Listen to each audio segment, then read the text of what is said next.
Hey guys, tonight we begin with a journey into a world where science was half magic, medicine was mostly guesswork, and the most important tool in a doctor's bag wasn't a stethoscope, but a very sharp knife. We're going back to the operating tables of the Middle Ages, places where survival was a miracle and pain was just part of the process. So before you get comfortable, take a moment to like the video and subscribe, but only if you genuinely enjoy what I do here. And let me know in the comments where you're tuning in from and what time it is for you. It's always fascinating to see who's joining us from around the world, drifting off together into the safety of the past. Now, dim the lights. Maybe turn on a fan for that soft background hum, pull the blanket up a little higher, tuck it under your chin, and let's ease into tonight's journey together. Congratulations, you've just woken up in the year 1350. The good news? You're alive. The bad news? You have a toothache, or maybe a broken leg, or perhaps a strange lump on your neck. And in this world, that isn't just an inconvenience, it is a potential death sentence. You wake up not to the beep of an alarm, but to the dull, throbbing ache in your jaw. It pulses with your heartbeat, thump, thump, thump. You're lying on a straw mattress that smells of old hay and damp wool. The room is dark, illuminated only by the faint grey light of dawn seeping through the cracks in the wooden shutters. The air is cold and heavy, tasting of wood smoke and the unwashed bodies of the 3 other people sharing the bed with you. You sit up slowly, wincing as the movement sends a fresh spike of pain through your face. You touch your cheek. It feels hot, swollen, tight. You know what this means. You have an abscess. In the modern world, this would mean a trip to the dentist, a shot of Novocaine, and a prescription for antibiotics. Here, it means you have a choice. Live with the pain until the infection spreads to your brain and kills you, or go see the barber surgeon. You choose the surgeon, or rather, the pain chooses for you. You get dressed. Your linen shirt is rough against your skin. Your wool tunic is heavy and smells of the herbs you packed in the chest to keep the moths away, lavender and wormwood. You pull on your hose and your leather shoes. The leather is stiff and cold. Every movement feels slow, deliberate, weighed down by the dread of what is coming. You step out into the street. The city is waking up. The air is filled with the sounds of morning, the crowing of roosters, the rattle of cartwheels on cobblestones, the shout of a water seller. But beneath it all, there is the smell. The medieval city has a distinct odour, a mix of roasting meat, open sewers, horse manure, and wood smoke. It hits you in a wave, thick and physical. You walk through the narrow, winding streets. The buildings loom over you, timber-framed giants that seem to lean in, blocking out the sky. You're heading for the sign of the striped pole, red for blood, white for bandages, the sign of the barber surgeon. You arrive at the shop. It is a small, cluttered room that smells of stale beer, old blood, and something sharp and metallic, vinegar perhaps, or cauterizing irons. The surgeon is there, sharpening a razor on a leather strop. Shk, shk, shk. The sound sets your teeth on edge. He is a big man with forearms like tree trunks and an apron stained with things you don't want to identify. He isn't a doctor in the university sense. He hasn't studied Galen or Hippocrates in Latin. He learned his trade on the battlefield, sawing off shattered limbs and sewing up sword cuts. He is a craftsman. His medium is flesh. Tooth? He asks, not looking up. You nod, unable to speak. Sit, he says, pointing to a sturdy wooden chair in the centre of the room. It has leather straps on the arms and legs. You know what they are for. You sit. The wood is hard and cold. He approaches you, peering into your mouth with a critical eye. His breath smells of onions and ale. It's deep, he grunts. Has to come out. He turns to his table of instruments. You see them gleaming in the light of the window. The pelican, a tool that looks like a claw. The elevator, a metal spike.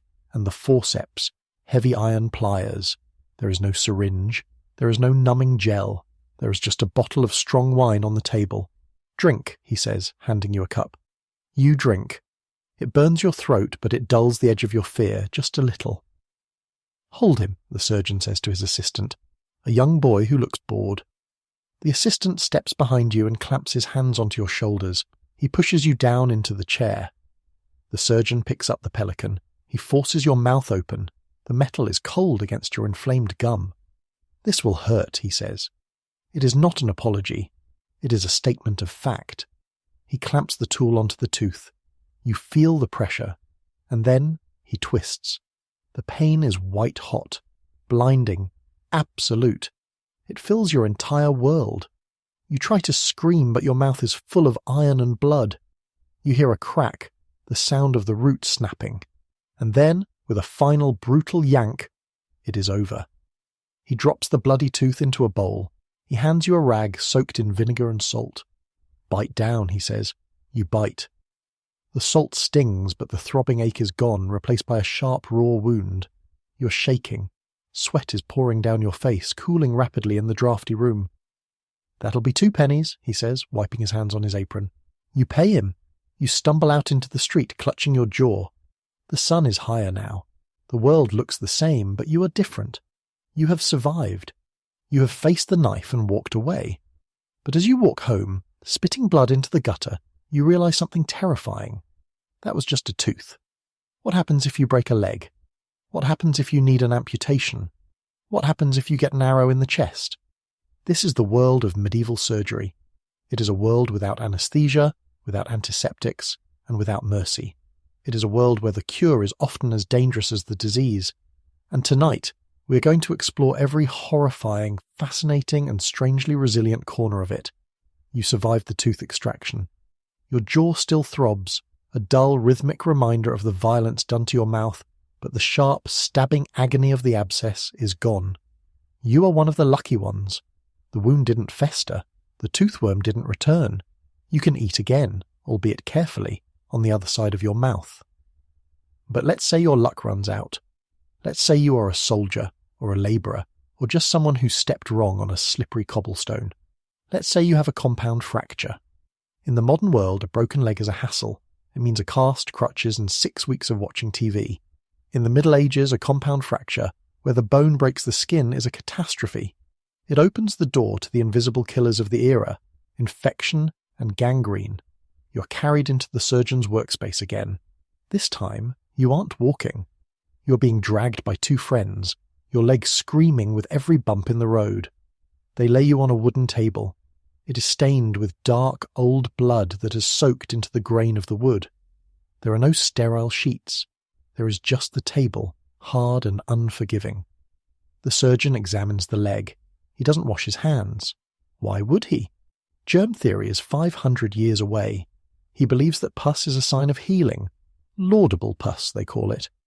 He touches the wound with fingers that have touched horses, money, and other patients. The bone is shattered, he says. We must reset it.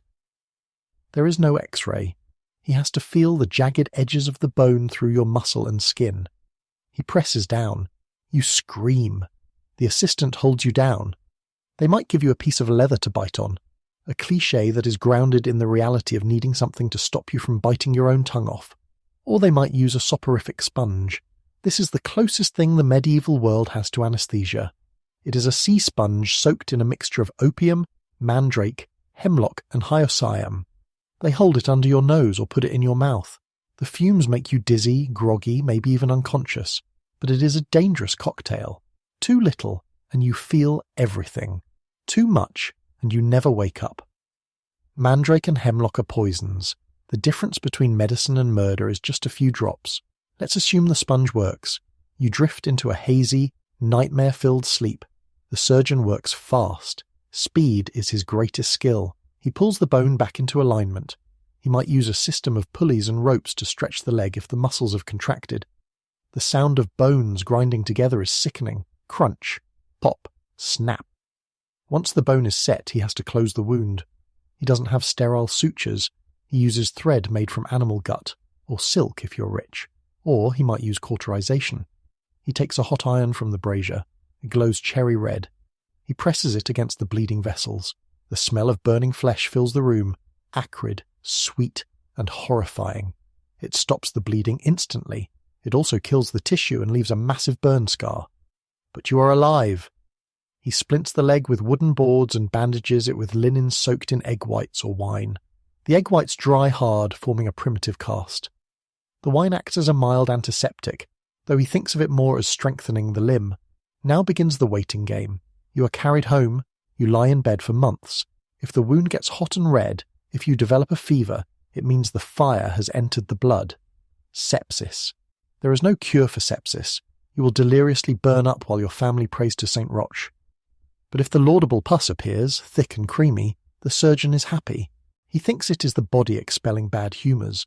In reality, it is your white blood cells fighting a massive bacterial infection. If you survive, you will walk with a limp for the rest of your life. Your leg will ache when it rains. You will be slower, less useful in the fields or the workshop, but you will be alive. And in a world where a simple cut can kill a king, walking with a limp is a victory. You look at the surgeon as you leave or are carried out. He is wiping his knife on his apron. He looks tired. He isn't a monster. He is a man doing a brutal job with primitive tools, trying to cheat death one amputation at a time. He charges you a few silver coins, a small price for a leg. You're learning that the human body is resilient, stubborn, and amazingly hard to kill. But you're also learning that it is soft, vulnerable, and constantly under siege. Let's leave the surgeon's table for a moment and step into the strange mystical world of the king's touch. Because in the Middle Ages, not all medicine involves knives. Sometimes it involves royalty. You have a swelling on your neck. It's hard, painful, and ugly. It's called scrofula, a form of tuberculosis affecting the lymph nodes. It is common, disfiguring, and often fatal. The doctors can't cure it. The herbalists can't cure it. But there is a belief, a deep, unshakable belief that the King of England or France has been anointed by God. And because he is God's representative on earth, his touch can heal. So you travel. You walk for weeks to reach the royal court. You join a crowd of hundreds of other sufferers. The air smells of sickness and desperation. You wait in a line that snakes through the palace courtyard. Finally, you are ushered into the presence of the king. He is dressed in velvet and gold, surrounded by bishops and nobles. He looks tired. He has touched hundreds of people today. He washes his hands in rosewater between each touch, not for hygiene, but for ritual purity. You kneel. The king reaches out. He touches your neck. He murmurs a prayer. He hangs a gold coin, an angel, around your neck on a ribbon. This is the touch piece. It is valuable, but you won't spend it. You will wear it until you die. Does it work? Statistically, probably not. But the placebo effect is powerful. The hope is powerful. And scrofula sometimes goes into remission on its own. If it does, the king gets the credit. If it doesn't, it's because your faith wasn't strong enough. This ritual binds the people to the king. It says, I am your father. I care for you. I have magic. It is political theatre disguised as medicine. Now let's talk about something less magical and more drilling, trepanation. You have a headache, a bad one, or maybe you had a seizure, or you acted strange. The medieval diagnosis, demons, or bad vapours trapped in the skull. The solution? Let them out. You're strapped to a chair. The surgeon shaves your head. He takes a tool that looks like a corkscrew, a trephine. He places it against your skull. He starts to turn. He isn't drilling into wood. He's drilling into living bone. There is no anesthesia. You feel the vibration rattling your teeth. You hear the grind, grind, grind of metal on bone. He drills until he breaks through the skull but stops before he hits the brain. He removes a small circle of bone. The theory is that the pressure is released. The demon flies out. The astonishing thing, people survive this. Archaeologists have found skulls with healed trepanation holes. The bone grew back around the edges. These people lived for years after having a hole drilled in their head. Why? Maybe the relief of intracranial pressure actually helped. Maybe the sheer shock reset the brain. Or maybe they were just incredibly lucky. You touch your own head. It feels solid, safe. You decide you will keep your headache. You don't want to let the demons out that badly. The sun is setting over the city. The church bells are ringing for vespers. You walk past a leper ringing his clapper to warn people away. You walk past a beggar showing his sores. You walk past a pregnant woman praying at a shrine. The city is a landscape of bodies. Broken bodies, healing bodies, praying bodies. Everyone is fighting their own biological war. And the surgeons, the kings, and the saints are just the generals in a battle that never ends. Let's shift gears from the gruesome to the, well, slightly less gruesome but equally bizarre world of medieval diagnosis. Because before a surgeon can cut you, he has to know what is wrong with you. And his primary diagnostic tool isn't an MRI or a blood test. It is a glass flask filled with your urine. Welcome to the art of uroscopy. You are feeling unwell, feverish, weak, maybe a pain in your side. You collect your urine in a flask and take it to the physician. He holds it up to the light window. He squints at it. He's looking for colour, clarity, sediment and bubbles. He has a urine wheel, a chart with 20 different shades of urine, ranging from white as well water to black as coal. Each colour corresponds to a different imbalance of the humours. Red like a ruby, he mutters. Too much blood. We must bleed you. Cloudy, he says. Bad digestion. Sweet smell, he sniffs. Yes, he smells it. Sometimes he even tastes it. Diabetes mellitus means sweet honey in Latin because the urine of diabetics tastes sweet. This is the dedication of the medieval doctor. This flask is the symbol of his profession. In medieval illustrations, doctors are always holding urine flasks. It is their stethoscope. It is their crystal ball. But diagnosis isn't just about fluids. It is about the stars. The physician pulls out a chart. It isn't a medical chart, it's a zodiac. This is iatromathematics, medical astrology. He asks when you were born. He asks when you got sick. Ah, he says. The moon is in Aries. Aries rules the head. We cannot operate on your head today. We must wait until the moon moves into Taurus. This sounds insane to you, but to him it is logic. The macrocosm, the universe, reflects the microcosm, the body. The planets pull on your humours just as the moon pulls on the tides. To operate at the wrong astrological moment is malpractice. It is inviting cosmic disaster. So you wait. You suffer for 3 days because the stars aren't aligned, and then there are the signature cures. The doctrine of signatures. This is the belief that God marked every plant with a sign of what it cures. Walnuts look like brains, therefore they cure headaches. Lungwort leaves look like spotted lungs, therefore they cure coughs. Eyebright flowers look like eyes, therefore they cure blindness. It is a beautiful poetic way to view the world. Nature is a puzzle written by God for humans to solve. It is also, scientifically speaking, nonsense. But sometimes, accidentally, it works. Willow bark doesn't look like pain, but it cures it. You leave the physician's house. He has prescribed you a diet of cold foods, lettuce, cucumber, to counter your hot fever. He has given you an amulet to wear, and he has told you to come back in 3 days when the moon is better. You walk home. You pass a cunning woman selling herbs on the corner. She offers you a different cure, a live spider sealed in a nutshell worn around your neck. It catches the fever, she says. You buy it. Why not? You have the doctor's diet, the astrologer's timing, and the witch's spider. You're covering all your bases. In the medieval world, you don't rely on one system. You take help from wherever you can get it. Let's leave the world of medicine for a moment and step into the equally dangerous world of medieval travel. Because if the doctors don't kill you, the roads might. You are a merchant. You have a cart full of wool, and you need to get it from York to London. This sounds simple. It is not. First, the road itself. It isn't a road. It is a mud track that has been churned up by thousands of hooves and wheels. In summer, it is concrete hard ruts that break axles. In winter, it is a swamp that swallows horses. There are no road crews. If a bridge washes out, you ford the river. If the ford is flooded, you wait. For weeks. You travel in a convoy. Safety in numbers. Because the woods are not empty. Outlaws, wolf's heads, live there. Men who have been outlawed, placed outside the protection of the law, can be killed on sight by anyone. They have nothing to lose. They will take your wool, your horse, and your life. You carry a safe conduct pass from the king. It is a piece of parchment that says, "Please don't kill this man." It works about as well as you'd expect against a desperate man with a club. You reach a town. The gates are closed. It is sunset. You shout. The guard looks down from the wall. "Who goes there?" you tell him. He demands a toll. Penny for the cart, penny for the horse, halfpenny for you. You pay. You enter. The town is a maze. The streets are narrow, dark, and smell of unwashed humanity. You find an inn. The sign shows a bush, a bundle of leaves on a pole. This means they sell ale. You enter the common room. It is packed. Pilgrims, soldiers, tinkers. You buy a spot in a bed, not a room, a spot. You sleep 3 to a mattress with strangers.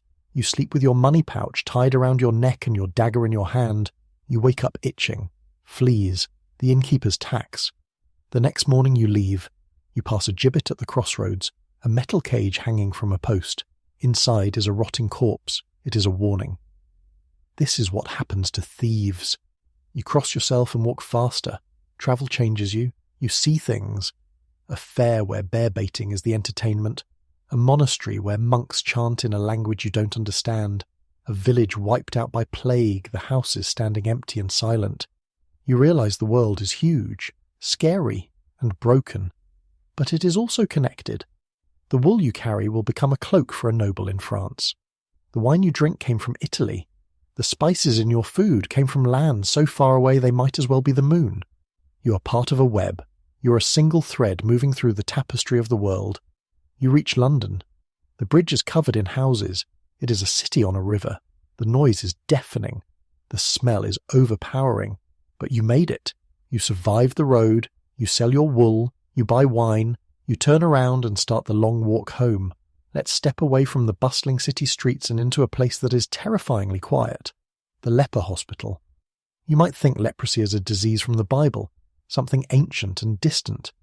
But in the medieval world, it is a very real, very present horror. It is called the living death. When a person is diagnosed with leprosy, they undergo a ceremony that is one of the most chilling rituals in history. A priest leads them to the church. They kneel at the altar. The priest reads the office of the dead, the funeral service. He sprinkles earth on their head. He declares, "Be thou dead to the world, but alive again unto God." Legally, they are now a corpse. Their property is divided among their heirs. Their marriage is dissolved, though sometimes spouses choose to stay, which is seen as saintly. They are given a grey habit, a hood, and a wooden clapper or bell. They must sound the clapper wherever they go to warn the healthy. Unclean! Unclean! You're walking past a Lazar house, a hospital for lepers named after Lazarus the beggar. It is built outside the city walls, downwind, so the infected air blows away from the healthy citizens. You see a figure in a grey cloak standing by the gate. He holds out a bowl on a long pole. You drop a coin into it without touching him. He nods. You see his hand. It is clawed, the fingers shortened by the disease. His face is hidden by the hood, but you catch a glimpse of a collapsed nose. The hospital is a strange place. It is a prison, but it is also a sanctuary. Inside, the lepers form their own society. They elect a master. They have their own chapel. They grow their own food. They care for each other when the world has rejected them. The Knights of St. Lazarus, a military order of leper knights, run some of these hospitals. Imagine that. Men rotting alive, putting on armour, and riding into battle to defend the Holy Land. It is a heroism born of absolute despair. People fear lepers, but they also revere them. They believe that because lepers suffer so much on earth, they will go straight to heaven. Giving alms to a leper is a high-speed ticket to salvation for a rich merchant. I give you a penny, you give me a prayer. It is a spiritual transaction. You walk away from the Lazar house. The sound of the wooden clapper follows you. Clack, clack, clack. It is a lonely, hollow sound. It reminds you that health is temporary. Your skin, your face, your life. It is all on loan. You touch your own face. It feels smooth. You feel a surge of gratitude so strong it almost hurts. You are alive. You are whole. You are part of the world, for now. Let's leave the leper colony and enter a space that is supposed to be the safest place on earth, but is actually a fortress of cold stone and rigid rules. The monastery, specifically the infirmary, because monks get sick too, and when they do, they get some of the best care in the medieval world, which, to be clear, is still pretty terrible. You are Brother Thomas. You have a fever. You're excused from the office, the endless cycle of daily prayers. You're sent to the infirmary. It is a separate building, quieter than the rest of the monastery. There is a fire burning, which is a luxury. The infirmarian, the monk in charge, is both doctor and nurse. He grows herbs in a special garden, sage, hyssop, fennel, rue. He knows which ones soothe a cough and which ones make you sleep. He brings you a bowl of almond milk. Yes, medieval monks invented almond milk. Why? Because during Lent they couldn't drink animal milk, so they ground up almonds with water. It is rich, creamy, and comforting. But the monastery is also a place of medical preservation. The monks are copying ancient texts. They have books by Galen and Dioscorides that the rest of Europe has forgotten. They know how to set bones. They know how to clean wounds with wine. But they also believe illness is spiritual. Why are you sick, Brother Thomas? Did you sin? Did you lack faith? The abbot might visit you, not to check your temperature, but to hear your confession. The cure for the body begins with the soul, And then there is the phlebotomy, bloodletting. Monks are bled regularly, even when they aren't sick. It is considered a health tonic, a way to keep the humours balanced and dampen carnal urges. You sit in a row with your brothers. The surgeon cuts a vein in your arm. You watch the blood flow into a bowl. You feel lightheaded. Afterwards, you get special rations, meat and wine, to recover. Some monks secretly look forward to being bled just for the steak. The monastery is a closed loop. They grow their food, brew their beer, heal their sick, and bury their dead in the cloister garth. It is a survival capsule designed to weather the collapse of civilizations. You lie in your cot. You hear the bell tolling for sext. The other monks are chanting. You're safe here, walled off from the wars and the famine, but you're also trapped. Your whole life is this stone box. You drink your almond milk. It tastes of peace. Let's leave the quiet of the monastery and head to a place where noise is the main product. The blacksmith's forge. You hear it before you see it. Clang, clang, clang. The rhythmic hammer blows that are the heartbeat of the medieval economy. You walk in. The heat hits you like a wall. The forge is a cave of fire and shadow. The blacksmith is a giant, his face streaked with soot, his arms scarred by sparks. He is pumping the bellows, forcing air into the charcoal fire until it glows white hot. Iron is the metal of the age. Steel is the metal of kings. The blacksmith works with both. He makes horseshoes, nails, ploughshares, and hinges. But he also makes weapons. You watch him make an arrowhead. He takes a glowing bar of iron. He strikes it. The metal moves like clay. He shapes the point, the barbs, the socket. It takes minutes. He quenches it in a bucket of oil. Hiss. Smoke rises, smelling of burnt grease. He is an alchemist of force. He turns rock, or, into tools. He is essential. If the blacksmith stops working, the plough stops.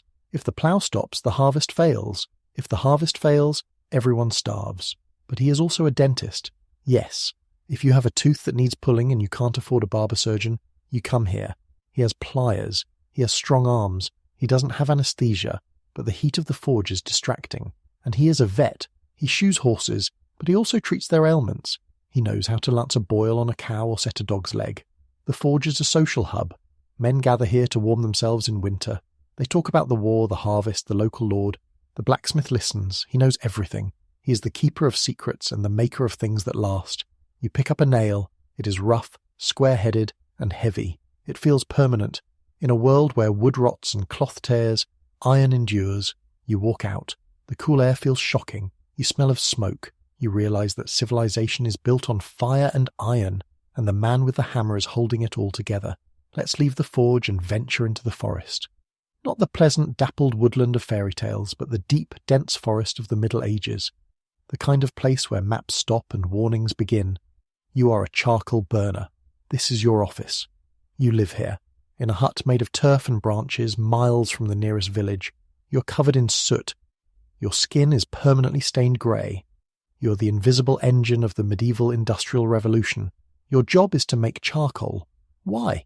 Because wood doesn't burn hot enough to melt iron or steel. You need pure carbon. You build a clamp, a massive, carefully stacked pyramid of wood. You cover it with earth and turf to keep the air out. You light a fire inside, but you don't let it burn, you let it smoulder. You have to watch it for days. If it burns too hot, the wood turns to ash. Useless. If it burns too cool, it stays wood. Useless. You're managing a chemical reaction with nothing but your eyes and your nose. The smoke is thick, blue and acrid. It fills the clearing, it fills your lungs. You cough constantly. You sleep in shifts, waking up every hour to check the colour of the smoke. White smoke means steam. Good. Blue smoke means charcoal. Good. Black smoke means fire. Bad. Cover it up. You're alone. The forest is noisy at night. Foxes scream. Owls screech. Branches crack. You believe in the wild hunt, a ghostly procession of hunters that rides through the sky. You believe in wood spirits. You leave a piece of bread on a stump for them just in case. But you also see the reality of nature. You see the cycle of rot and growth. You see the fungi eating the dead trees. You see the deer moving like ghosts in the mist. People fear you. When you go into town to sell your charcoal, they cross the street. You look wild. You smell like a forest fire. But they need you. The blacksmith needs you. The armourer needs you. The cook in the castle needs you. Without your charcoal, the steel won't harden and the meat won't roast. You sit by your smouldering mound. You eat a piece of hard cheese. You look at the stars through the canopy of leaves. You're outside the hierarchy. You have no lord but the fire. You are free, in a dirty, smoky, lonely way. Let's leave the forest and step onto the ship. Not a pleasure cruise, but a medieval merchant cog, a tubby, round-bottomed workhorse of the sea. You're a sailor. Or more accurately, you are a piece of ballast that knows how to tie knots. The ship smells of tar, wet rope, unwashed men, and the salted fish stored in barrels below deck.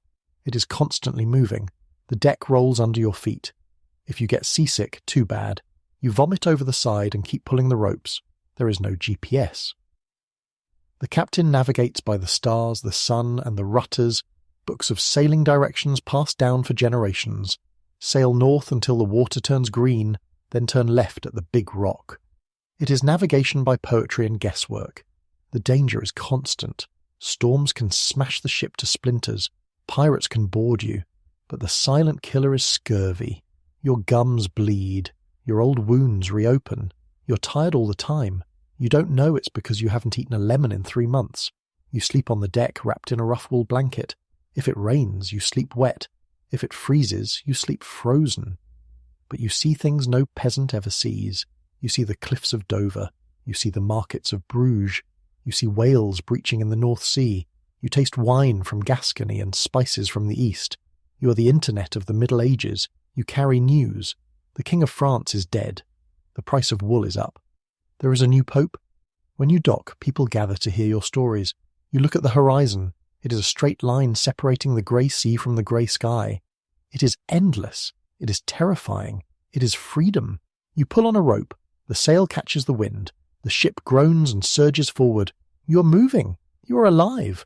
Let's leave the open sea and dock at a bustling port. We are going to the fish market. If you thought the tannery smelled bad, the fish market is a close rival. It is a sensory assault. Piles of herring, cod, eels and oysters are stacked on wooden tables. They glisten in the sun. Flies are everywhere. Fish is crucial. The church forbids eating meat on Fridays, Saturdays and during Lent. That's more than half the year. So everyone eats fish. The fishmongers are powerful. They have their own guild. They control the price. They are loud, aggressive, and wealthy. You see a fishwife gutting a cod with a knife that looks like a sword. She's shouting at a customer who dared to question the freshness of her wares. Her hands are red with cold and blood. Fresh fish is for the rich or the locals.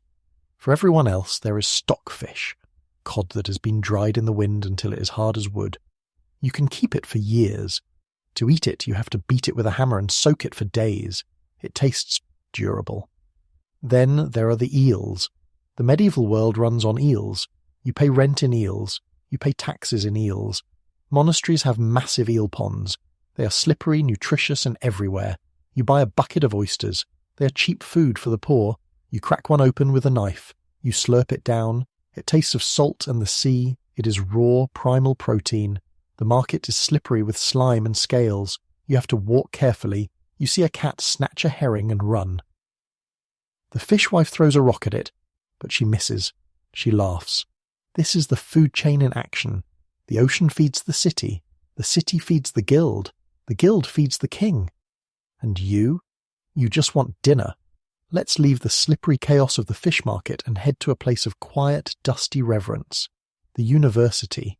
Specifically a medieval university lecture hall in Oxford or Paris. You might imagine grand libraries and hushed tones. The reality is more like a crowded barn with very angry teenagers. You are a student. You are 14 years old. You woke up at 4 a.m. You're sitting on a bundle of straw on the floor because benches are a luxury. It is freezing. There is no fire. The only heat comes from the bodies of the 100 other students packed in with you. The lecturer stands at a podium. He's reading from a book, a very expensive hand-copied book. He reads slowly. You write down every word. You're creating your own textbook because you cannot afford to buy one. Your fingers are stained with ink and numb with cold. The subject is logic, or grammar, or rhetoric, the trivium. You learn how to argue. You learn that the earth is the centre of the universe, Ptolemy. You learn that the body is made of humours, Galen. You learn that Aristotle is the philosopher, and he is almost never wrong. But the students aren't just scholars, they are a menace. They are technically clergy, minor orders, so they cannot be arrested by the town watch. They get drunk, they fight, they riot. Town versus gown battles involve knives, clubs, and occasionally bows and arrows. If the price of wine goes up, the students burn down a tavern. You see a student sleeping in the corner, another is carving his name into the stone floor, another is arguing with the lecturer in Latin. Does a chimera eating in a vacuum consume substance? It is a pointless question, but it proves he is smart. You finish the lecture.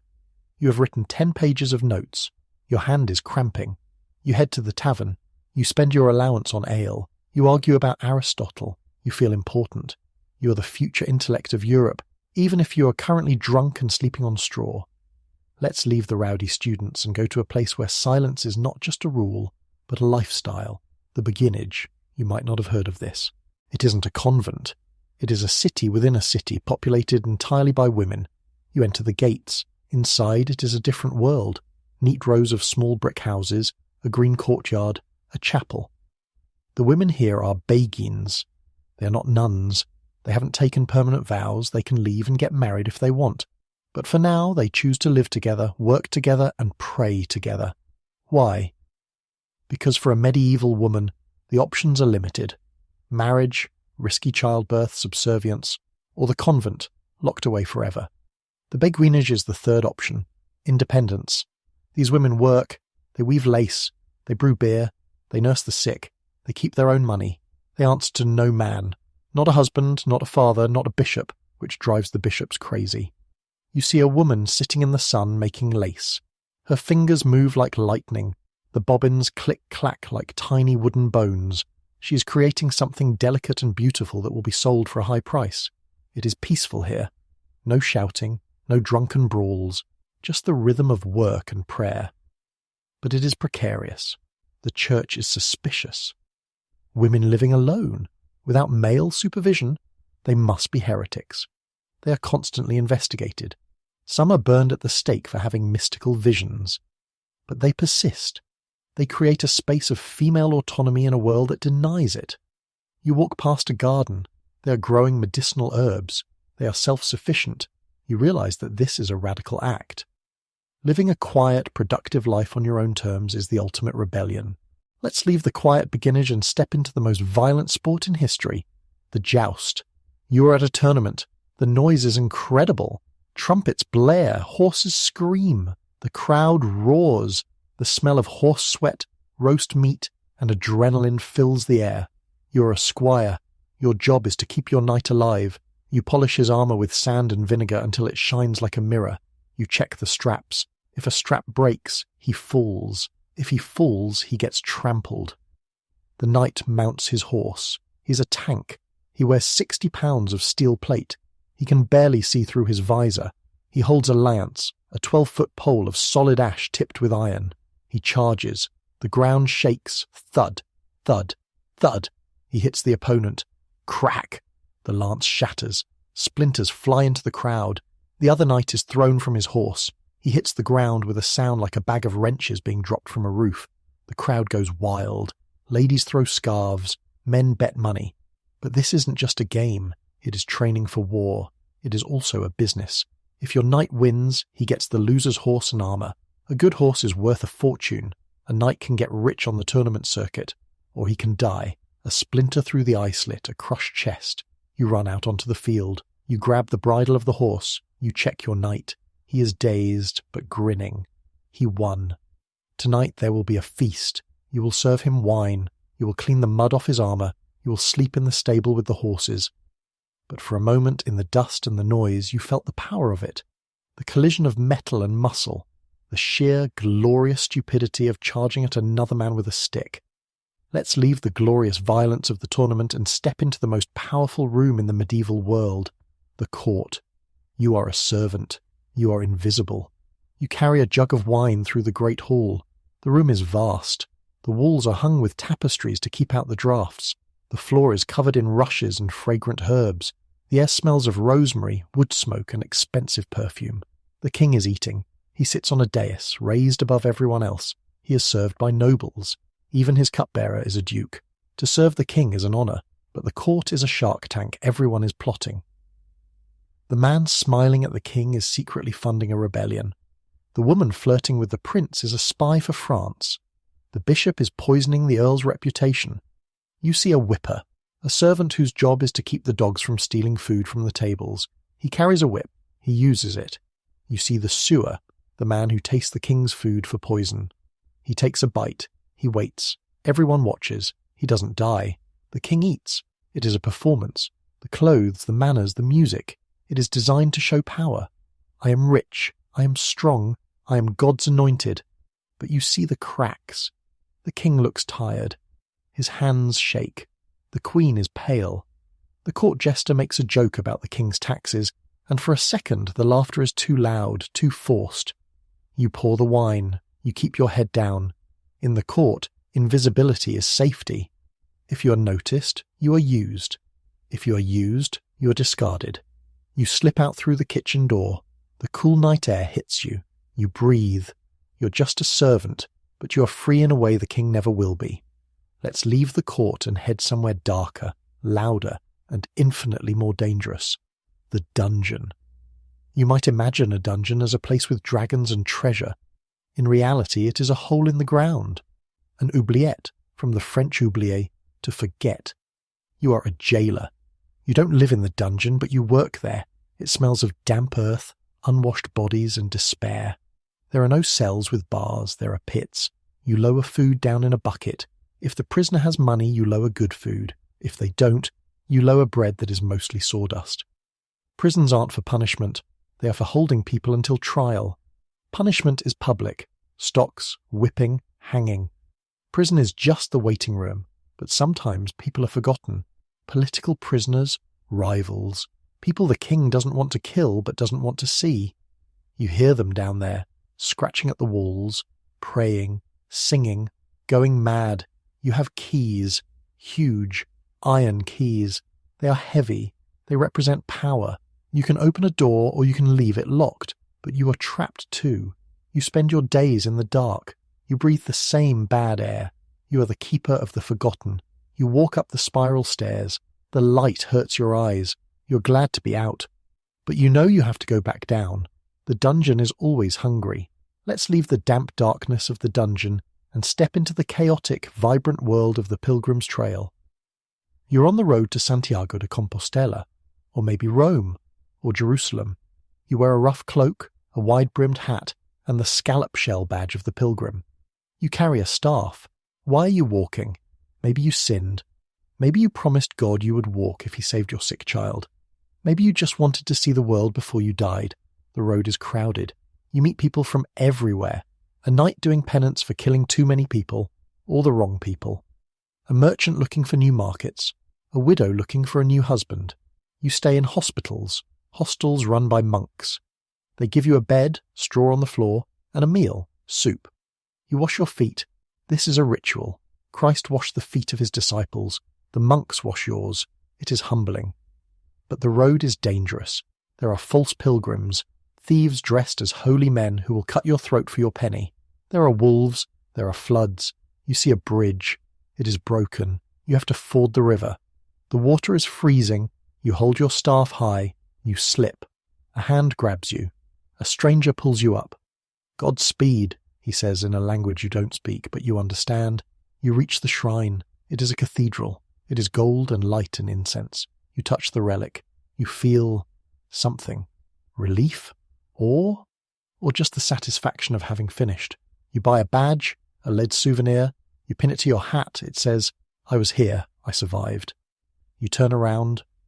The long walk home begins. But you're different now. You're a pilgrim. You have walked the edge of the world and come back. Let's leave the pilgrim road and enter the most exclusive, secretive, and powerful organization in the medieval city, the Guildhall. You walk into the great hall of the wool merchants. The ceiling is high, vaulted with oak beams. The walls are hung with tapestries showing sheep because sheep are money. The floor is tiled. You are an apprentice. You are 14 years old. You are bound to a master for 7 years. You live in his house, eat his food, and do his grunt work. You are not paid. You are paid in knowledge. The guild controls everything. They set the price of wool. They set the quality standards. If you try to sell substandard wool, they will fine you. If you try to sell wool without being a member, they will destroy your business. It is a cartel. But it is also a family. If a member dies, the guild pays for his funeral. If his widow needs money, the guild provides it. They march together in processions, wearing their livery as matching robes. They are a tribe.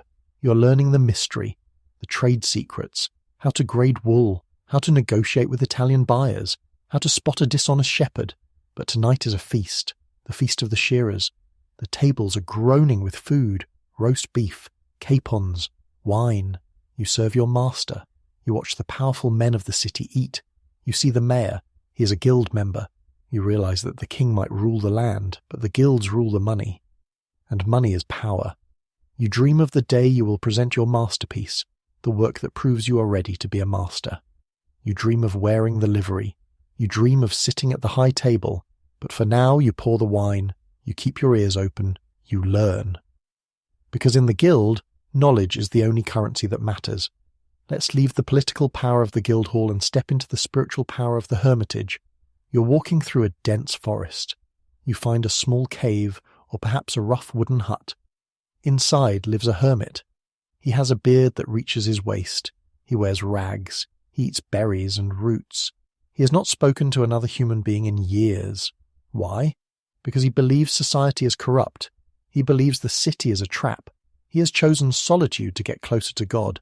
But he is also a celebrity. People travel miles to see him. They bring him bread. They ask for his blessing. They believe his prayers are more powerful because he suffers more. You leave a loaf of bread on a stone. He nods. He doesn't speak. But his eyes are bright. He is not crazy. He is focused. You realize that in a world of noise and crowds, silence is a luxury. The hermit is the richest man you have ever met because he owns his own time. You walk away. The forest swallows the hut. You return to the road, but the silence stays with you. Let's leave the hermitage and travel to the most chaotic, colourful and dangerous event of the year, the royal coronation. The city is transformed. Banners hang from every window. Fountains are rigged to flow with wine. Yes, really. The streets are swept, mostly. You are in the crowd. The crush is terrifying. People are fainting. Pickpockets are having the best day of their lives. Trumpets blast. The procession begins. You see knights in armour so polished it hurts your eyes. You see bishops in robes embroidered with real pearls. You see exotic animals, a lion, an elephant, looking very confused. And then, the king. He is wearing the crown jewels. He's riding a white horse. He looks less like a man and more like a golden statue. The crowd roars. God save the king. It is deafening. You shout too. You feel a surge of patriotism, or maybe just mob mentality. But you also see the guards beating back the crowd with clubs.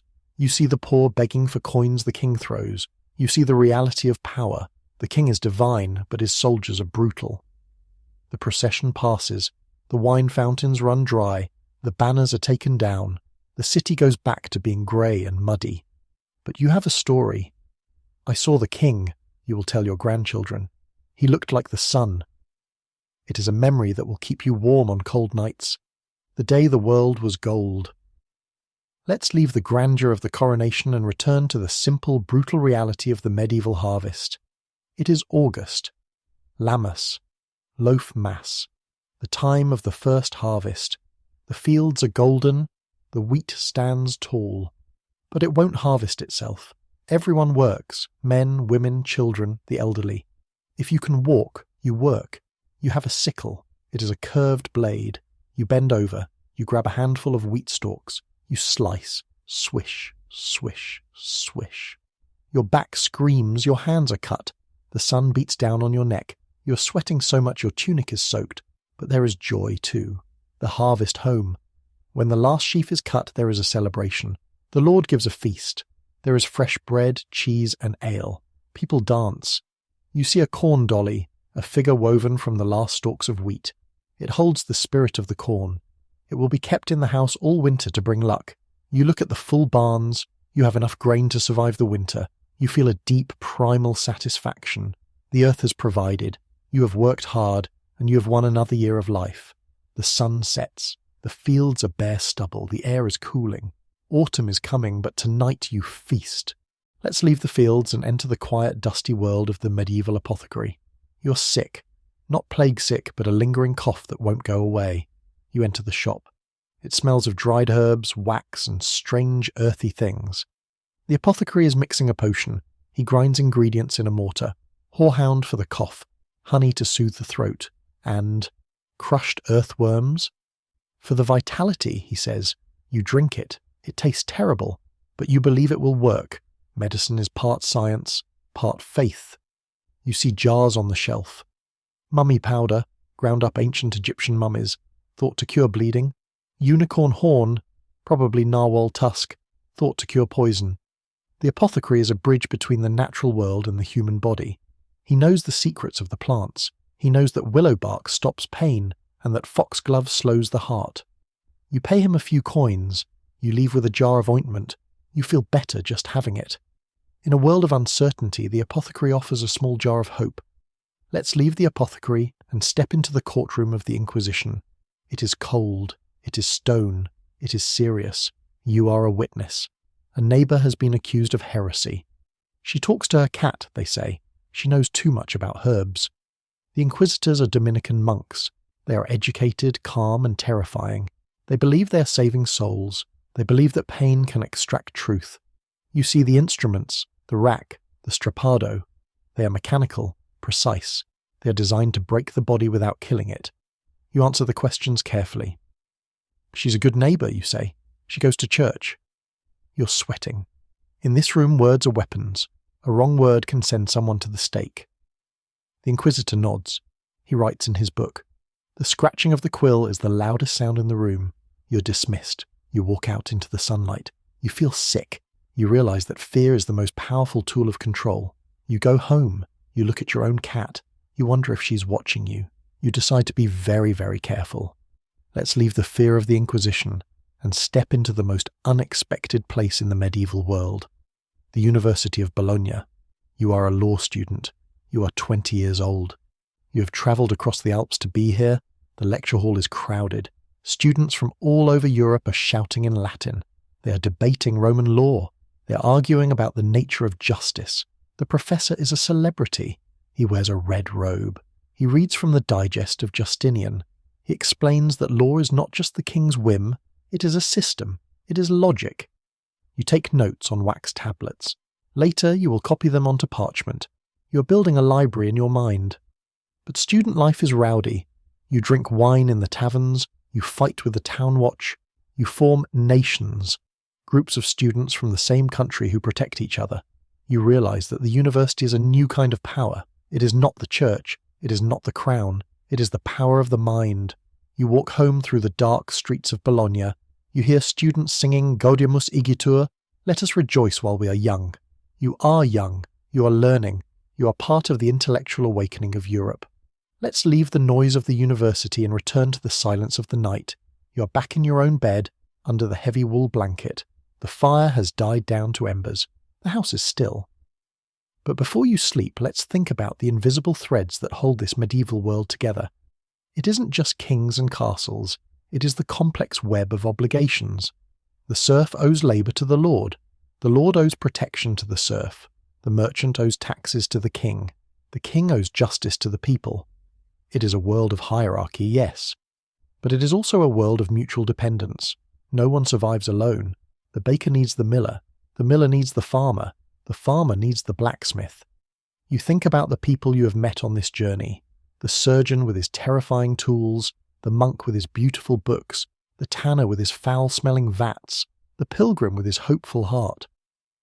They are all struggling against the same enemies: cold, hunger, disease, and the dark. But they are also creating something. They are building the foundations of the world we know today. The university student arguing about logic will become the lawyer who writes the constitutions of the future. The alchemist mixing poisons will become the chemist who invents medicines. The merchant trading wool will build the global economy. Even the suffering has a purpose. The plague will break the feudal system, giving rise to a new middle class. The wars will forge nations. The hunger will drive innovation in agriculture. You're living in the crucible of history. It is hot, it is dangerous, and it is messy. But it is forging something strong. You turn over in your straw bed. The scratch of the wool is familiar now. The smell of wood smoke is comforting. You're tired, but you're not afraid. You know how to survive. You listen to the wind outside. It howls around the eaves trying to get in. But the walls are thick. The roof is sound. You're safe. The embers in the hearth have finally faded to grey. The warmth is retreating, replaced by the deep, biting chill of the medieval night. The house is silent, save for the rhythmic breathing of the people around you and the occasional scritch-scratch of a mouse in the thatch. The world outside has stopped. The blacksmith's hammer is still. The market is empty. The cathedral is locked. The great grinding machine of medieval life has paused, waiting for the sun to restart the struggle. But you don't have to wait for the sun. You don't have to wake up to the cold, the mud, and the uncertainty. Because your time here is done. As the darkness deepens, the heavy timber beams of the roof begin to fade. The smell of wood smoke and damp wool dissolves. The scratchy straw mattress beneath you softens, smoothing out into something clean and supportive. You're no longer in the 14th century. You're no longer fighting for survival. You are back in your own bed. The air is clear and temperature controlled. The sheets are soft. There are no drafts, no fleas, no fears of the plague or the tax collector. You're safe in the modern world, protected by centuries of progress, medicine, law, technology that you didn't have to build but you get to enjoy. Feel the weight of your body sinking into the mattress.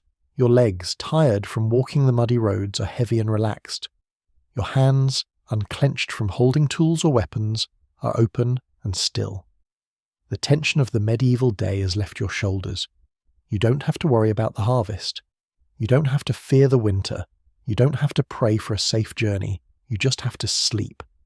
The past is a brutal, beautiful, terrifying place to visit, but it is a hard place to live. You have done your time. You have survived the surgery, the siege, the storm. Now you get to rest. Let the darkness wrap around you, not as a threat, but as a comfort. Let the quiet fill your mind. The story is over. The work is done. Sleep well. The past will always be there, waiting in the history books and the old stones. But tonight, the night belongs to you. Good night. Hey guys, welcome back to the operating table. If you thought the first chapter was intense, you might want to pull the blanket up a little higher. Tonight, we're going deeper into the reality of medieval survival, exploring the surgeries that made strong men faint, the jobs that ruined lungs and skin, and the everyday struggles that make modern life look like a vacation. So, before you get comfortable, take a moment to like the video and subscribe, but only if you genuinely enjoy what I do here. And let me know in the comments. Would you rather face a medieval surgeon or a medieval dentist? It's a tough choice. Now, dim the lights. Maybe turn on a fan for that soft background hum. Let's ease into tonight's journey together. Congratulations, you've just woken up in the year 1410. The good news? You're alive. The bad news? You're going blind. You wake up, and the world is a blur. It's not just the morning fog, it's a milky white cloud that has been slowly stealing your vision for years. Cataracts. In the modern world, this is a 20-minute procedure with a laser. In the Middle Ages, it is a sentence to a life of darkness. Unless you are brave enough to visit the couching doctor. You're sitting in a marketplace. It is noisy, dusty, and loud. The doctor is a travelling specialist. He sets up a booth next to a man selling pigs. He has a banner that claims he has cured kings and bishops. You doubt it, but you are desperate. Sit, he commands. You sit on a low stool. You are facing the light. He needs the sun to see into your eye. He has an assistant standing behind you, holding your head in a vice-like grip. Don't move, the doctor says. If you move, you lose the eye. He produces a needle. It is long, sharp, and terrifying. It isn't sterile. He might wipe it on his tunic. He brings it toward your face. You can't close your eye. The assistant is holding your eyelids open. You see the needle coming. It is a nightmare made real. He pierces the white of your eye. You feel a sharp, sickening pop. But the worst part isn't the pain. It's the visual. You can see the needle inside your own eye. It is a shadow moving across your vision. His goal is to couch the cataract. He uses the needle to push the clouded lens down, out of your line of sight, into the bottom of the eyeball. He is literally dislocating a part of your eye with a sharp stick. Almost there, he grunts. He pushes. Your vision suddenly clears. The milky cloud is gone. You can see the doctor's face. You can see the sky. It is a miracle. Done, he says. He pulls the needle out. He bandages your eyes with wool soaked in egg white and breast milk, believed to be soothing. Lie in the dark for 9 days, he tells you. Do not move your head. You pay him. You stumble home, guided by a friend. You lie in the dark. For the first few days you are hopeful. You saw the light. But then the pain starts. A dull ache that turns into a fire. The eye gets red. The infection sets in. Or the lens floats back up. Or the pressure builds up. Glaucoma. Couching has a success rate of maybe 30%. For the rest, it ends in total, irreversible blindness. But for that one moment, when the needle pushed the cloud away, you saw the world again. You lie in your bed, listening to the sounds of the house. You wonder if the darkness is temporary or permanent. You realize that in the medieval world, light is a luxury you have to fight for. Let's leave the darkness of the eye doctor's patient and step into the blazing heat of a different kind of torture, the medieval laundry. You might think laundry is a chore. In the Middle Ages, it is an industrial process that ruins hands, backs, and lungs. You're a laundress. You work by the river, or at a communal washhouse called a lavoir. It is winter. The water is freezing. You have to break the ice to get to it. You're washing the linens of a wealthy merchant. Sheets, tablecloths, undertunics. They are heavy, wet, and stained with grease, wine, and bodily fluids. You don't have detergent. You have lye. You make it yourself. You take wood ash from the hearth and mix it with water. You let it sit until it becomes a caustic, alkaline soup. It is strong enough to dissolve grease. It is also strong enough to dissolve your skin.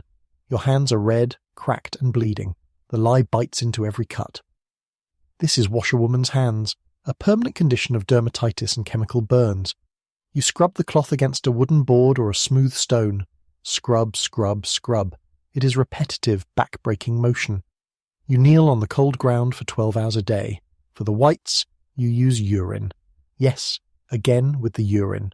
The ammonia bleaches the fabric. You soak the sheets in a vat of stale pee. The smell is eye-watering. Then you rinse them in the river, hoping the current carries the smell away. You beat the clothes with a wooden bat called a beetle to drive out the dirt. Thwack! Thwack! The sound echoes across the water. Then comes the drying. You lay the sheets on bushes or on the grass, the bleaching greens. The sun, if there is any, whitens them further. You have to guard them. Linen is valuable. Thieves will steal wet sheets right off the bush.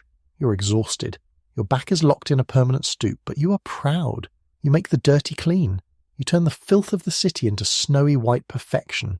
But there is a danger you don't see. The water. You're standing in the river where the tanners dump their waste and the butchers dump their offal. You're soaking your cracked hands in a soup of bacteria. You get a fever. Your arm swells up. Blood poisoning. There are no antibiotics. You wrap it in a poultice of bread and milk. You pray. You survive, but you carry the scars. The medieval world wants to be clean, but it demands that you pay for it with your flesh. Let's leave the frozen riverbank and head to a place that is warm, dry, and smells absolutely terrible in a completely different way. The fuller's shop. If you are wearing wool, and you are because this is the Middle Ages, it has been through this shop. Fulling is the process of cleaning wool cloth and thickening it to make it weather-resistant. You are a walker. Why? Because you walk on the cloth? You stand in a large wooden tub filled with a mixture of water, fuller's earth, a type of clay, and, you guessed it, stale urine. Urine is the industrial chemical of the medieval world. It is the source of ammonia. You tramp up and down on the cloth. Squish, squash, squish. You march in place for 10 hours a day. The ammonia fumes are overpowering. Your legs are stained yellow, your feet are shriveled. The urine breaks down the lanolin, sheep grease, and tightens the weave of the wool. This is why medieval wool is so tough. It has been beaten into submission by human feet and human waste. The fullers live in their own district because no one else can stand the smell. The neighbours complain constantly. There are lawsuits about the stench. But everyone wants warm coats, so the fullers keep working. You take a break. You sit on the edge of the tub, your legs dangling. You eat a piece of bread. You don't wash your hands because there is no point. The smell is in your pores. You look at the cloth. It started as a loose, greasy weave.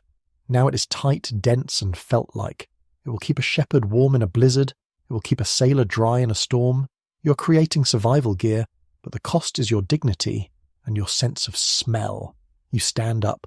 You step back into the vat. Squish! Squash! The rhythm of the city is the rhythm of your feet marching in a tub of pee. Let's leave the industrial district and head to the countryside, to a place that looks idyllic but is actually a battleground against nature. The apiary. You are a beekeeper. In a world without sugar, unless you're incredibly rich and can afford imported cane sugar, honey is the only sweetener. It is liquid gold. And beeswax is the only way to light a church or a noble's house without the smell of burning fat, tallow. You walk among the skeps, coiled straw baskets that serve as hives. They look like upside-down baskets. You don't have a protective suit. You don't have a smoker, though you might carry a smouldering rag. You rely on your calm demeanour and the hope that the bees are in a good mood. But here is the brutal reality of medieval beekeeping. To get the honey, you have to kill the bees. It is harvest time. You select the heavier skeps. You dig a small pit. You light a sulphur candle, a smothering match, at the bottom. You place the skep over the pit. The fumes rise. The bees buzz frantically, a sound of mass panic inside the straw. Then, silence. You lift the skep. Thousands of dead bees lie in a pile. You feel a pang of sadness. These were your workers. They pollinated your apples. But you need the honey. You cut the combs out. You squeeze them through a cloth to extract the honey. It is sticky, sweet, and flecked with wax. You boil the wax to clean it, but you save some hives. The stock hives. You wrap them in straw to keep them warm through the winter. You feed them sugar water if the winter is long. You are their destroyer, but you are also their guardian. You taste the honey. It tastes of wildflowers and sunshine. It is the taste of summer preserved against the dark. You walk back to your cottage. You have been stung 3 times today. Your hands are swollen. But you have jars of honey. You can trade them for salt, for cloth, for medicine. The bees died so you could live. It is the harsh contract of the medieval world. Let's leave the quiet hum of the apiary and head back into the city, to a place where the noise never stops and the danger is microscopic. The public fountain. You're thirsty. You head to the town square. There is a stone basin fed by a lead pipe that brings water from a spring outside the walls. It is a marvel of engineering, but it is also a battleground. Women are fighting for position. Water carriers, men who sell water door to door, are filling massive barrels, blocking everyone else. They are shouting, "Make way!" You dip your bucket. The water looks clear, but is it? The pipe runs under the street. It runs next to the cesspits. Lead pipes crack. Sewage leaks. The water you're drinking might be flavoured with your neighbour's waste. And the lead itself, it is sweet. Lead acetate. The Romans loved it. Medieval people don't know it causes madness, sterility and nerve damage. They just know the water tastes good. You drink. It is cool. It quenches your thirst.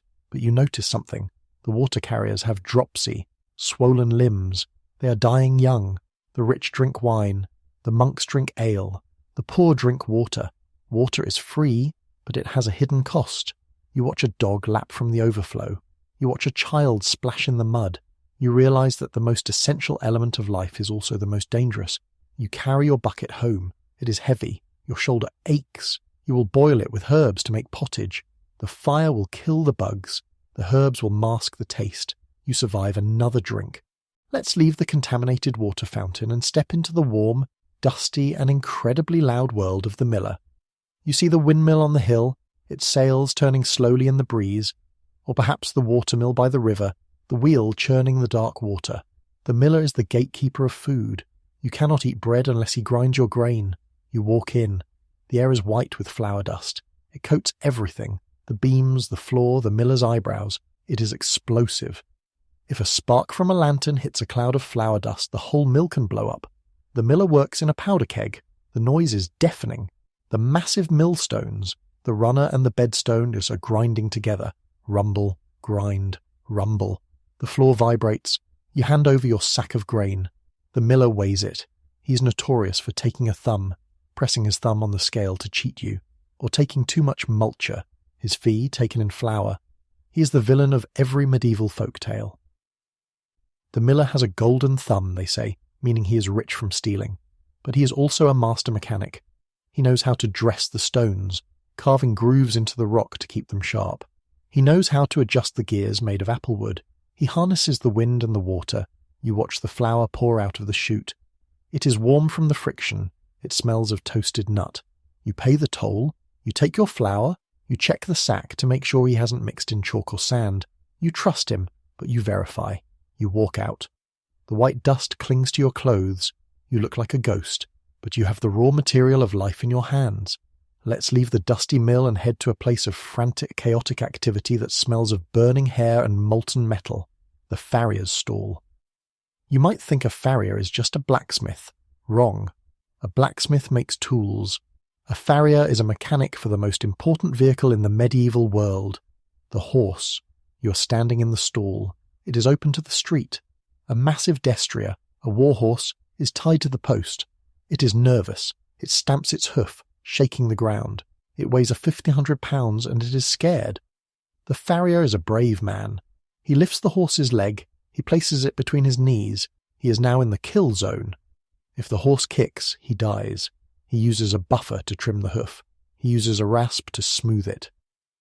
The smell of filed hoof is distinct, like burning fingernails but earthier. He takes a red-hot shoe from the forge. He presses it against the hoof to check the fit. Hiss. A cloud of acrid smoke billows up. The horse flinches, but the farrier holds on. This is hot shoeing. It ensures a perfect seal. He nails the shoe on. Tap, tap, tap. He has to drive the nail into the white line, the insensitive part of the hoof. If he misses and hits the quick, the living tissue, the horse goes lame. A lame horse is a useless horse. A useless horse means a knight can't fight or a merchant can't travel. The farrier is the unsung hero of mobility. He keeps the army moving. He keeps the trade routes open. You watch him wipe the sweat from his forehead with a soot-stained arm. He pats the horse's neck. Good lad, he murmurs. He charges a penny per shoe. It is a dangerous, dirty, essential job. Without him, the medieval world grinds to a halt. Let's leave the smoking hooves of the farrier and step into a place that is darker, quieter, and smells of damp earth and anxiety. The apothecary's cellar. You're an apprentice. You live underground, surrounded by jars of dried toads, bundles of wolfsbane, and barrels of questionable liquids. Your job is to grind. You spend hours every day with a heavy pestle and mortar. You grind pearls for rich ladies who think it will make their skin glow. You grind dried beetles, Spanish fly, for men who need help. You grind mercury into grease to treat syphilis, the French pox. Mercury is a staple. You touch it. You breathe it. Your teeth are loose. Your hands shake. You are suffering from Mad Hatter's disease, before hats are even a major industry. But you keep grinding. The recipes are bizarre. Take the liver of a black cat, buried at a crossroads. Boil the urine of a red-haired boy. But some of it is real science. You distill alcohol to make aqua vitae, the water of life. You make tinctures of opium, laudanum, that actually stop pain. You are part wizard, part chemist. A customer comes in, a woman with a sick child. She wants theriac, the miracle cure. It has 64 ingredients, including viper flesh and opium. It is expensive. She pays with a silver coin she has clearly saved for months. You measure it out carefully. You hope it works. You watch her leave, clutching the jar like a lifeline. You go back to grinding. The dust of 1,000 herbs fills the air. You sneeze. You wonder if you are curing the city or poisoning it. Let's leave the apothecary's cellar and head toward the castle walls, where the business of defence meets the business of engineering. We are visiting the Fletcher. You might think arrows are simple sticks with feathers. You would be wrong. An arrow is a precision instrument, and the Fletcher is an aeronautical engineer. You're sitting in a workshop filled with the smell of glue and feathers. The glue is made from boiled fish skins or rabbit bones. It stinks. It is kept warm in a pot over a small fire. Your job is to attach the fletching. You use goose feathers, but not just any feathers. You need flight feathers from the wing, and crucially, you need feathers from the same side of the bird for each arrow. If you mix a left wing feather with a right wing feather, the arrow will spin unpredictably. It will miss. You trim the feathers with a razor-sharp knife. You glue them to the shaft, made of ash or birch. You wrap them with silk thread. Then comes the arrowhead. The bodkin point is a square-edged spike designed to punch through plate armor. The broadhead is a wide blade designed to cut flesh and cause bleeding for horses or unarmored men. You test the arrow. You spin it on your hand. It must be perfectly straight. The king orders arrows by the sheaf. 24 arrows. He needs thousands. Before a battle, the Fletchers work day and night. Their fingers are cut, burned by glue, and cramped. You look at the arrow. It is beautiful. It is deadly. It will fly 200 yards and end a life in a heartbeat. You made it. You're the silent partner in every victory and every defeat. Let's leave the Fletchers' workshop and head to a place that is even louder, hotter, and more dangerous. The glassblower's furnace. You're standing in front of a glory hole, the opening of a furnace heated to 2,000 degrees Fahrenheit. The fuel is wood, tons of it. The forest is dying to feed this fire. You are a gaffer, a master glassblower. You hold a blowpipe, a long iron tube. You dip it into the crucible of molten glass. It looks like honey, glowing orange. You blow. Your cheeks puff out. You spin the pipe constantly. If you stop spinning, the glass drips. Gravity is your enemy. You shape the bubble with wet wooden blocks and metal jacks. Steam hisses as the wet wood touches the hot glass. You're making a window pane. But you can't make a flat sheet. So you blow a cylinder, cut it open, and flatten it while it's still hot. Or you spin it into a crown, a huge disc. The center, the bullseye, is thick and distorted. The outer edge is clear. The rich get the clear glass. The poor get the bullseye, or oiled cloth, or nothing. Your lungs are powerful, but they are also damaged. You inhale smoke and glass dust. Your eyes are constantly exposed to the intense infrared radiation of the furnace. Glassblowers' cataracts are a real thing. You're slowly going blind to make things transparent. You work in a team. The gatherer gets the glass. The servitor prepares the tools. The boy carries the finished piece to the annealing oven to cool slowly. If it cools too fast, it shatters. You watch a goblet take shape. It is fragile, beautiful, and useless for anything but holding wine. But it is a status symbol. You wipe the sweat from your face. You drink salted water to replace what you've lost. You're an artist of fire and breath. Let's leave the heat of the glass furnace and head back to the castle, but not to the great hall or the walls. We're going to the place that no one talks about, but everyone visits, the Gong Farmer's domain. In a world without plumbing, waste has to go somewhere. In a castle, it goes into the cesspit, a deep, stone-lined shaft beneath the latrines. You are a Gong Farmer. Your job is to empty it. You work at night. By law, you're not allowed to transport night soil during the day because the smell offends the citizens. You arrive with your team and your cart. You open the access hatch. The smell hits you. It is a physical force. It is methane, ammonia, and decay. You don't have a gas mask. You wrap a rag soaked in vinegar around your face, but it does little. You climb down a ladder into the pit. You shovel the waste into buckets. Your team hauls it up. It is heavy, wet, and vile. But here is the surprise. You're paid well, very well. A Gong Farmer earns more than a labourer, sometimes more than a skilled craftsman. It is hazard pay, and there are perks. People drop things down the privy. Coins, rings, jewellery. You find them. They are yours. It is a treasure hunt in the worst possible environment. You shovel, you sweat. You try not to think about disease. You try not to think about the fact that if the methane pockets ignite from your lantern, you will be blown up. You fill the cart. You drive it out of the city gates to the fields. Farmers buy the waste for fertilizer. It is the circle of life, messy and necessary. You finish your shift before dawn. You wash in the river, scrubbing your skin until it is raw. You go home to sleep while the rest of the world wakes up. You are the shadow that keeps the city clean. Let's leave the night shift and step into the sunlight of the monastery garden. But this isn't just a place of prayer. It is the pharmaceutical lab of the Middle Ages. You are the herbalist monk. You spend your days on your knees, not praying, but weeding. You know every plant by its leaf, its flower, and its smell. You tend the physic garden. Here grows the medicine. Sage for digestion, sage the saviour. Hyssop for purging, fennel for the eyes, poppy for pain, and sleep and oblivion, mandrake for surgery, and magic, if you believe the stories about it screaming when pulled. You harvest the plants at specific times. Gather St. John's wort on Midsummer's Eve, the books say. Is it magic? Or is it because that's when the oils are most potent? You don't know, so you follow the tradition. You dry the herbs in the loft. The smell is overwhelming. Dusty, sweet, and pungent. You crush them. You distill them into tinctures using alcohol. You boil them into syrups with honey. You are careful. Some plants are dual-natured. Foxglove can strengthen a weak heart or stop it dead. Hemlock looks like parsley but kills in minutes. You hold the power of life and death in your dirt-stained hands. A brother comes to you with a cut hand. You wash it with wine and apply a poultice of crushed yarrow. It stops the bleeding. He thanks you. You look at your garden.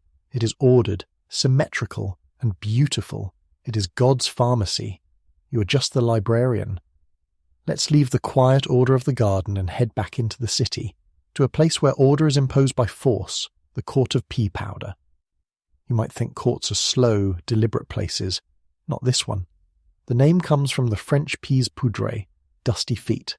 It is the court of the marketplace, designed for merchants, travellers, and peddlers who cannot wait weeks for a verdict. They need justice now, before the market closes. You are a judge in this court. You sit on a bench in the middle of the chaos. The noise of the fair surrounds you, shouting, animals bleating, drums beating. A case comes before you. A merchant accuses a customer of paying with clipped coins. The evidence is presented right there. You weigh the coins. They are light. Guilty, you say. Pay the merchant double the value or spend the day in the pillory. The customer pays. The case is closed in 5 minutes. Another case. A juggler's monkey bit a child. The juggler argues the child pulled the monkey's tail. The child cries. The monkey is innocent, you rule, but the juggler must buy the child a honey cake. It is rough justice. It is fast. It is pragmatic. There are no lawyers here to argue about precedents. There is just the law of the market. Trade must flow, and disputes must end. You watch the juggler buy the cake. The child stops crying. The market moves on. You are the grease in the gears of commerce. Let's leave the rapid-fire justice of the marketplace and head to a place where time moves so slowly it feels like it has stopped altogether. The scriptorium. We visited one briefly before, but let's look closer. Let's look at the ink. You are the ink maker. You don't write the books. You make the blood of the books. You start with oak galls, round, hard growths found on oak trees, caused by wasps laying eggs. You crush them. You soak them in rainwater or wine for weeks. The tannic acid leaches out, turning the liquid brown. Then you add copperas, iron sulfate. The chemical reaction turns the brown liquid instantly, magically black. It is iron gall ink. It is permanent. It bites into the parchment so deep it can never be erased. But it isn't finished. You add gum arabic, sap from an acacia tree, to make it thick and glossy. You stir it. You test it. Your hands are permanently stained black. You smell of vinegar and iron. You feel the inkhorns of the scribes. They dip their quills. They write. The ink flows black and shiny. As it dries, it dulls, but it stays legible for 1,000 years. But there is a danger. The acid in the ink eats the parchment over centuries. The words literally burn through the page. You are creating something eternal that carries the seeds of its own destruction. You watch the scribe write, "In the beginning was the Word." You know the truth. In the beginning was the wasp, the tree, and the iron. Let's leave the scriptorium and head to a place that is as loud as the library is quiet. The bell foundry. You're casting a church bell. It is a massive undertaking. The bell will weigh 2 tons. It will hang in the tower for centuries, calling people to prayer, warning of fire, and marking the hours of their lives. You dig a pit in the earth. You build the mould out of clay, horsehair, and manure for binding. You dry it with a fire inside. Then comes the metal, copper and tin. You melt it in a furnace. The heat is intense. The metal glows white. Pour, the master shouts. You channel the liquid metal into the mould. It hisses. Steam rises. If the mould cracks, the metal will explode. You hold your breath. The metal fills the mould. It settles. Now you wait.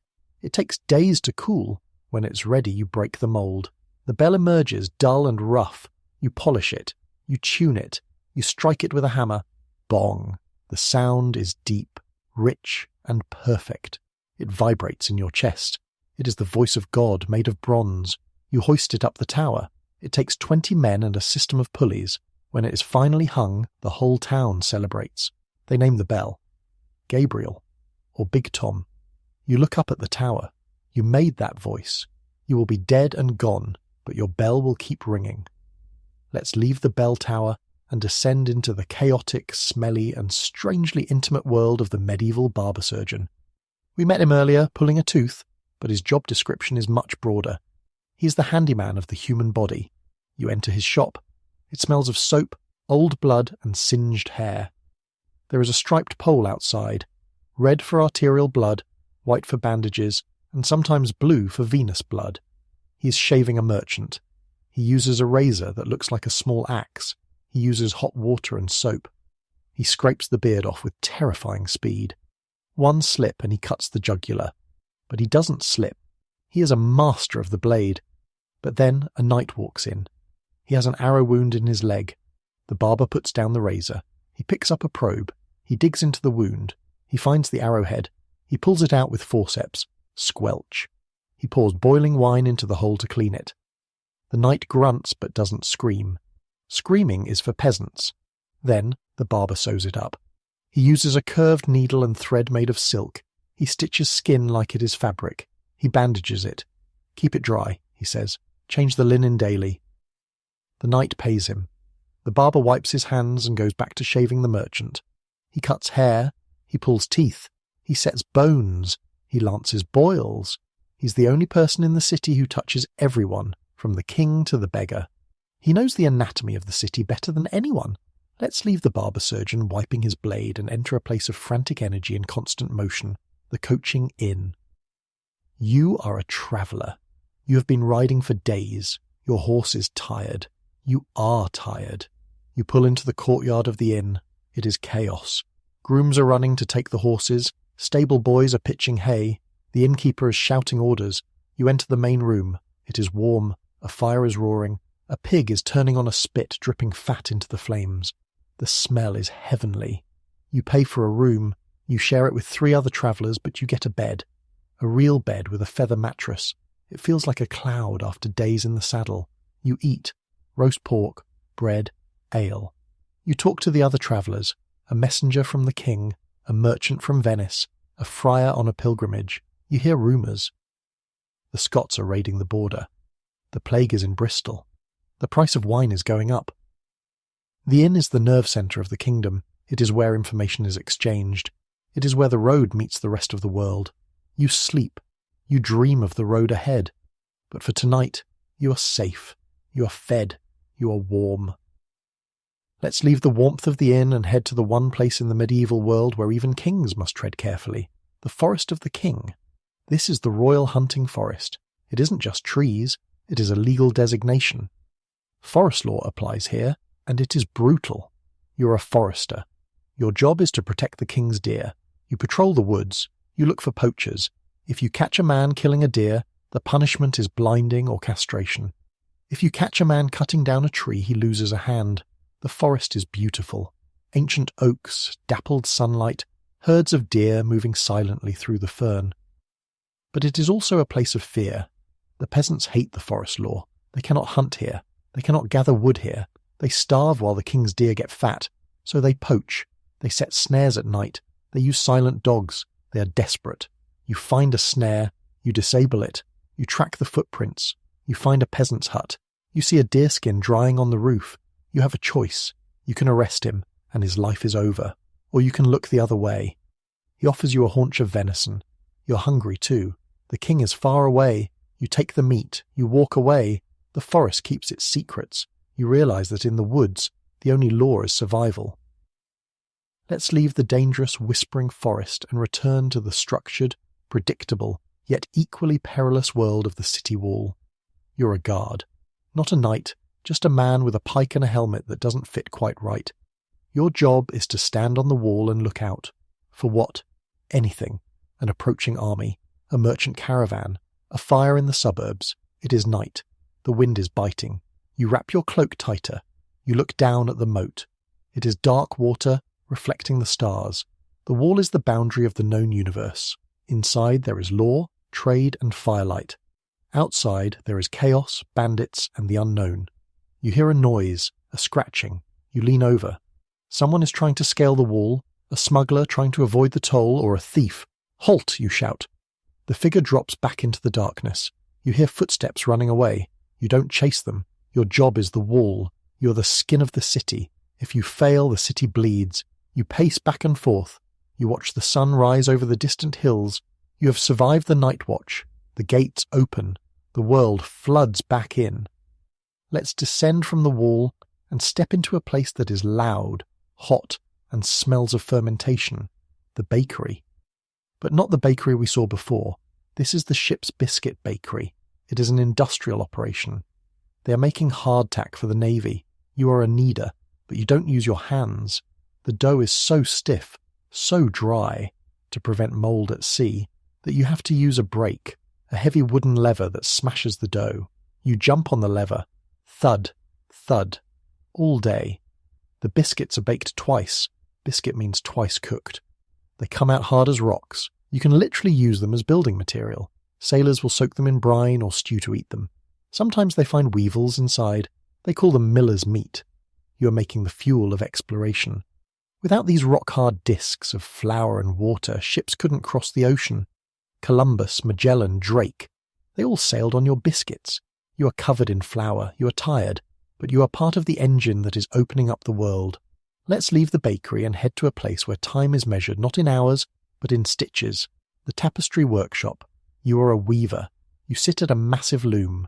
You're working on a tapestry that will hang in the King's Hall. It depicts the Battle of Troy. You hold a bobbin of blue wool. You pass it through the warp threads. Over, under, over, under. You pack it down with a heavy comb. Thump, thump. It takes a day to weave a square inch. A single tapestry takes a year. A set takes a decade. You are weaving your life into the cloth. The room is quiet. The only sound is the rhythmic thumping of the combs. The weavers don't talk much. They count threads. But the tapestry tells a story. You are creating a world of heroes and monsters. You are making Hector die. You are making Achilles rage. When it is finished, it will be vibrant, warm, and priceless. It will insulate the stone walls of a castle. It will be admired by dukes and bishops. You will never own it. You will never even see it hung. But you know every knot. You know where you made a mistake and covered it up. You know that Achilles has a thread of your hair woven into his helmet.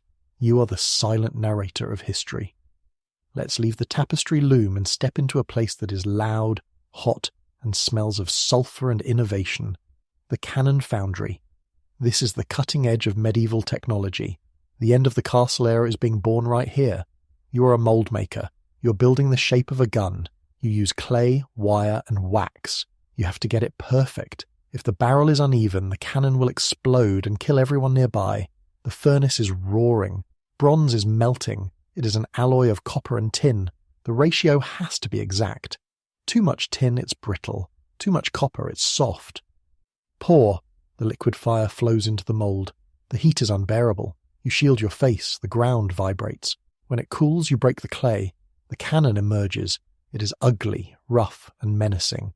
You bore out the barrel with a machine powered by horses. You test it. You drag it to a field. You load it with black powder and a stone ball. You light the fuse. Boom! The sound is louder than anything you have ever heard. Smoke billows. The ball smashes into a wooden target, obliterating it. You realize the power of it. A knight in armor is helpless against this. A stone wall is helpless against this. The world of swords and shields is ending. The world of gunpowder has begun. You're deaf from the noise, your skin is burned, but you are forging the future. Let's leave the smoke of the cannon foundry and head to a place that is darker, deeper, and infinitely more dangerous. The salt mine. Salt is life. Without salt, you can't preserve meat. You can't make cheese. You can't survive the winter. Wars are fought over salt. You're a miner. You're deep underground. The air is stale. The only light comes from tallow candles that flicker in the draft. You hack at the rock salt with a pick. It is hard work. The dust gets in your eyes, your nose, your mouth. You taste salt all day. Your lips are cracked. Your skin is dry as parchment. You load the salt into baskets. You carry it up endless ladders. Your legs burn. But the mine is also beautiful. The walls glitter like diamonds. In the candlelight it looks like a cathedral of crystal. There is a chapel carved into the salt, with an altar and statues of saints made of pure sodium chloride. You pray for safety. Collapses are common. Gas pockets can explode. You finish your shift. You climb out into the blinding sunlight. You're covered in white dust. You look like a ghost. You're paid in salt. The word salary comes from salt money. You're literally earning your salt. You walk home, you're tired, but you know that without you, the world would rot. Let's leave the blinding white of the salt mine and return to the deep, resonant darkness of the night. You are back in your own bed, in your own time, but the echoes of the medieval world still linger. Before you drift off, let's take a moment to reflect on the invisible structures that held all of these lives together.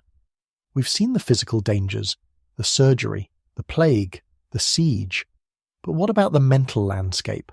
The medieval mind was structured around hierarchy, the great chain of being. God at the top, then angels, kings, nobles, merchants, peasants, animals, plants, and rocks at the bottom. Everyone had a place. If you were a peasant, you accepted your lot because it was divinely ordained. Trying to rise above your station wasn't just ambitious, it was a sin. It was pride. But we also saw the cracks in that system. The peasant revolt, the merchant buying his way into nobility, the student arguing with the professor, the leper finding community. The medieval world wasn't static, it was tense. It was a coiled spring waiting to snap, and snap it did, into the Renaissance, the Reformation, the Enlightenment. You think about the surgeon with his knife. He was wrong about humours, but he was right about anatomy. He paved the way for modern medicine. You think about the alchemist in his cellar. He was wrong about turning lead into gold, but he was right about distillation. He paved the way for modern chemistry. You think about the monk copying books. He preserved the knowledge that would eventually overthrow his own worldview. We stand on their shoulders. Our medicine, our laws, our universities, our very language. It all comes from them. We are the beneficiaries of their suffering. You pull the blanket tighter. The air in your room is clean. Your body is whole. Your mind is free to wander. You're safe. Let's descend from the high concepts of history and return to the most primal comfort of the era. The hearth.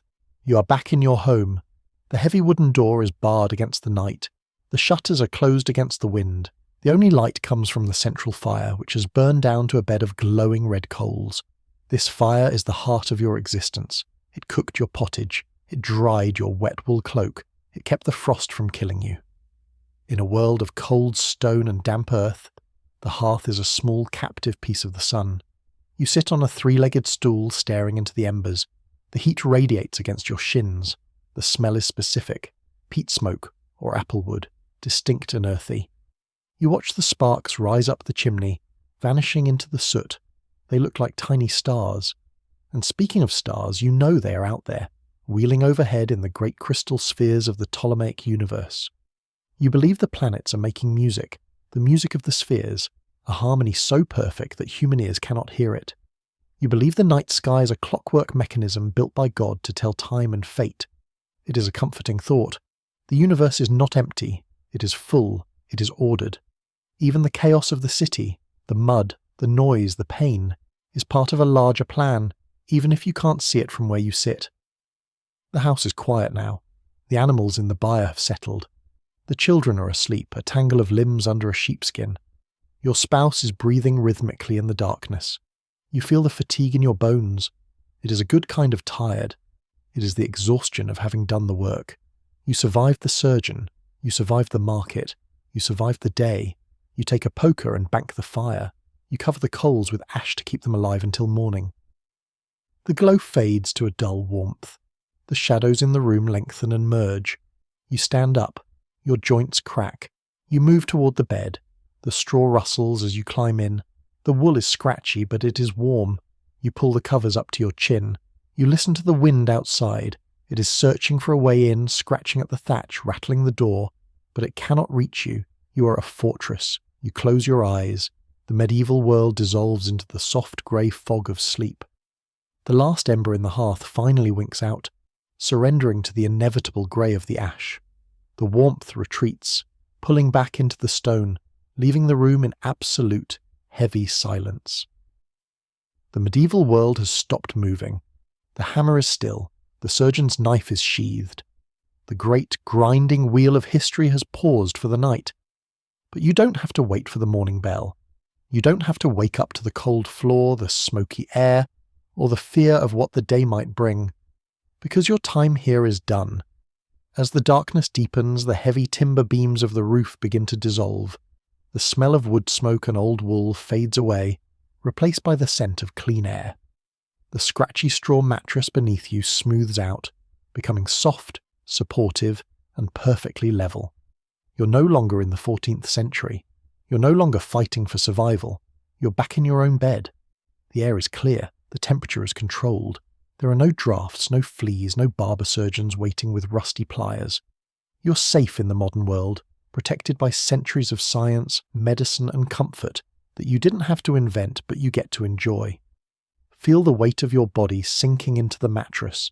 Your legs, tired from walking the muddy roads, are heavy and relaxed. Your jaw, unclenched from the memory of the tooth puller, is loose. Your hands are open and still. The tension of the medieval day has left your shoulders. You don't have to worry about the harvest. You don't have to fear the infection. You don't have to pray for a safe journey. You just have to sleep. The past is a brutal, fascinating place to visit. It is a testament to how much the human body and spirit can endure. You have witnessed the horror and the resilience. You have seen how hard it was just to stay alive, but now you have the greatest luxury of all, safety. Let the darkness wrap around you, not as a threat, but as a blanket. Let the quiet fill your mind. The story is over. The struggle is finished. Sleep well. The past will always be there, waiting in the old books and the ruined castles. But tonight, the night belongs to you. Good night.